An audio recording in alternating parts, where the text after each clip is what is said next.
মুহূৰ্তে বহুত সময়ত কিছুমান ব্যক্তিয়ে ক'ব বিচাৰে যে গোৰ্খাসকল নেপালৰ পৰা আহিছে, গোৰ্খাসকল অসমীয়া নহয়।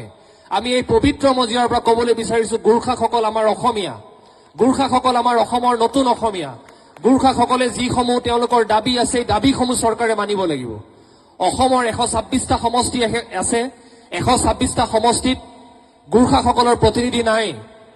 কেৱল ভাস্কৰ শৰ্মা তেখেতে মাৰ্ঘেৰিটাৰ বিধায়ক আৰু বৰচলা সমষ্টিৰ বিধায়ক গণেশ কুমাৰ লিম্বু হলে নহব।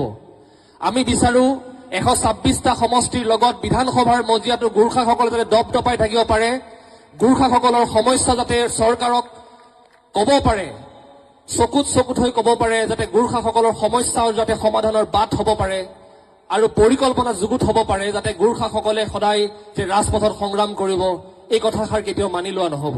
সেইটো কাৰণে আহি থকা দিনত 26ৰ নিৰ্বাচন কি ধৰণে গোৰ্খাসকলৰ প্ৰতিনিধি আমি বিধানসভাৰ মজিয়ালৈ পঠাব তাৰ কাৰণে চিন্তন মন্থন আৰু কৰ্ষণ কৰিবৰ কাৰণে আমি গোৰ্খা ৰাইজক আমি অনুৰোধ জনাইছো।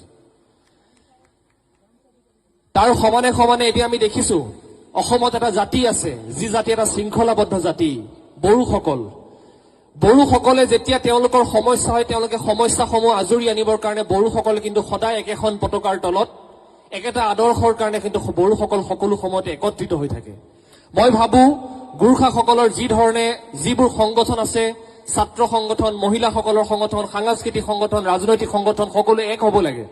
গোৰ্খাসকলৰ সমস্যা সমাধানৰ কাৰণে সকলো এক হ'ব লাগে আৰু বড়োসকলৰ নিচিনাকৈ যাতে গোৰ্খাসকলে অসমত এটা তেজস্বী জাতি হিচাপে যাতে নিজক পৰিগণিত কৰিব পাৰে তাৰ কাৰণে আহি থকা দিনত আমি পৰিকল্পনা যুগুত কৰিবৰ কাৰণে আমি অনুৰোধ জনাইছো।